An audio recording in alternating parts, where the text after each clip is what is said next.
से हम लोग विगत शनिवार को पढ़ते आए हैं सुरक्षित शनिवार में आपदाओं और विशेष परिस्थितियों के विषय में जानकारी लिए हैं। उसी तरह आज आप लोग को यह जानकारी दी जाएगी दीपावली के पटाखों एवं प्रदूषण से उत्पन्न स्वास्थ्य संबंधित जोखिम एवं बचाव के संदर्भ में जानकारी। अभी ये कौन सा महीना चल रहा है? और कुछ दिन पहले आपके पास एक त्योहार गुजरा है। कौन सा त्योहार गुजरा है? दुर्गा पूजा। यानी अक्टूबर में बहुत सारे पर्व त्योहार होते हैं, ठीक ना। तो इसमें एक और आपके सामने त्योहार आने वाला है, उसका नाम क्या है? दीपावली और छठ पूजा। इसमें हम लोग उत्सव करते हैं, ठीक ना, बहुत धूमधाम से मनाते हैं। लेकिन एक चीज और होता है कि इसमें हम लोग पटाखे भी उड़ाते हैं। पटाखे उड़ाते हैं ना, तो पटाखे उड़ाने में क्या जोखिम है, उसे क्या हानि है और क्या उसके मतलब बचने के उपाय है, इसके विषय में आपको आज जानकारी दी जाएगी।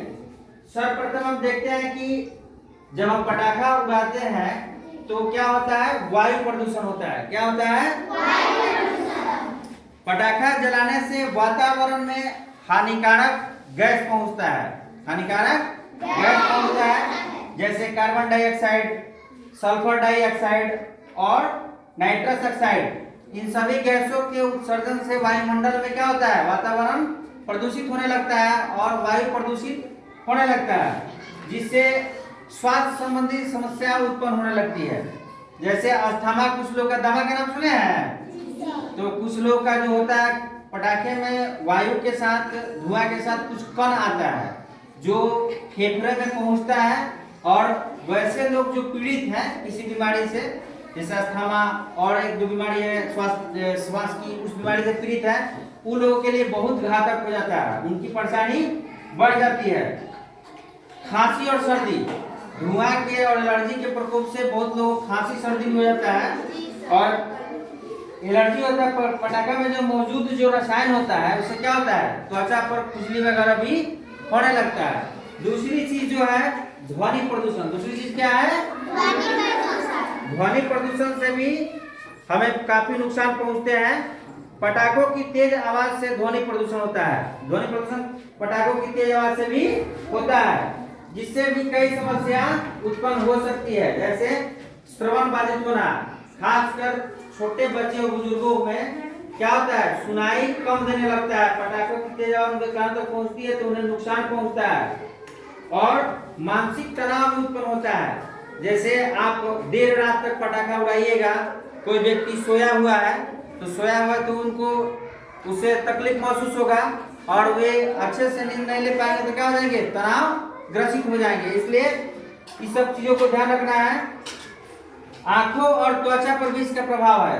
जो क्या देख रहे हैं आप लोग, आंखों और त्वचा पर प्रभाव। कभी कभी क्या होता है कि पटाखा उड़ता है तो हमारे आंखों में लग जाता है, धुआं उसका लग जाता है, आंख में जलन होने लगता है। कभी कभी पटाखा, बहुत लोग क्या करता है कि लड़का लोग नासमझी में नहीं समझ पाता है, पटाखा को हाथ में रख के जलाता है, देखे हैं? इससे क्या होता है? उसको चोट लग जाता है या जलने की संभावना होती है। इसलिए पटाखा उड़ाते समय इन सब चीजों को ध्यान रखना पड़ता है। और बहुत ऐसे जो हार्ट के मरीज हैं, दिल के मरीज हैं, उनको तेज ध्वनि से क्या होता है? उनका बीपी बढ़ जाता है,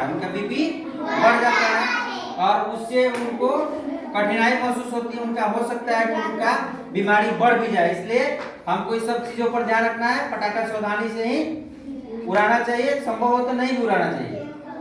अब इसके बचने के उपाय आपको बताते हैं कि जो व्यक्ति किसी बीमारी से पीड़ित है या आपको भी ज्यादा असुविधा हो रहा है तब उससे कैसे बच पाइएगा, इसको हम आपको बता रहे हैं।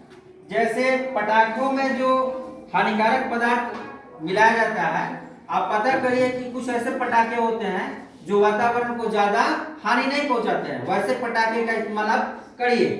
दूसरी चीज है कि जिनको श्वसन संबंधित असुविधा हो, अगर उनको जाना भी है, पटाखे जहाँ उड़ रहे, छठ और पूजा में जाते हैं हम लोग या दीपावली में जाते हैं पूजा में, तो उनको मास्क पहन के ही जाना चाहिए कि उससे ज्यादा असुविधा उनको मत हो। आगे है कि ध्वनि और वायु प्रदूषण से बचाव।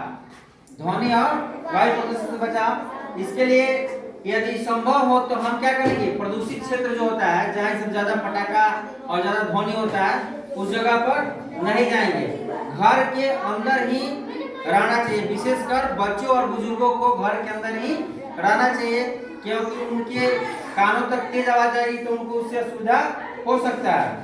और आंखों और त्वचा के समय बताया कि पटाखा उड़ाना है, कोई अगर आपके पास भी उड़ा रहा है तो वहां से हट जाइए।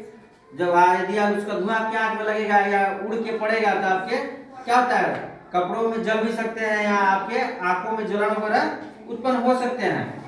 यही सब तरीका अप्लाई करके हम क्या कर सकते हैं कि बहुत हद तक इससे सुरक्षित बच सकते हैं। और कोशिश करें कि पटाखों की सीमित मात्रा में उपयोग करें। ऐसे तो हमें पटाखा नहीं उड़ाना चाहिए, लेकिन अगर उड़ा भी रहे हैं तो अच्छे क्वालिटी की पटाखा कम मात्रा में उड़ाए, इससे हमारा क्या होता है, वातावरण प्रदूषित नहीं होगा ज्यादा। दीपावली का त्योहार उत्सव और खुशी का होता है। दीपावली का त्योहार का तो उत्सव और खुशी का होता है, लेकिन हम लोग को पर्यावरण और स्वास्थ्य का ध्यान रखना बेहद जरूरी है। इसलिए पटाखे हम कभी भी सोच समझ के उड़ाएंगे। जहां हमको सुविधाजनक दिखाई देगा जगह है वहां से हम दूर रहेंगे। इसी के साथ आपका ये सुरक्षित शनिवार का क्लास समाप्त होता है। धन्यवाद।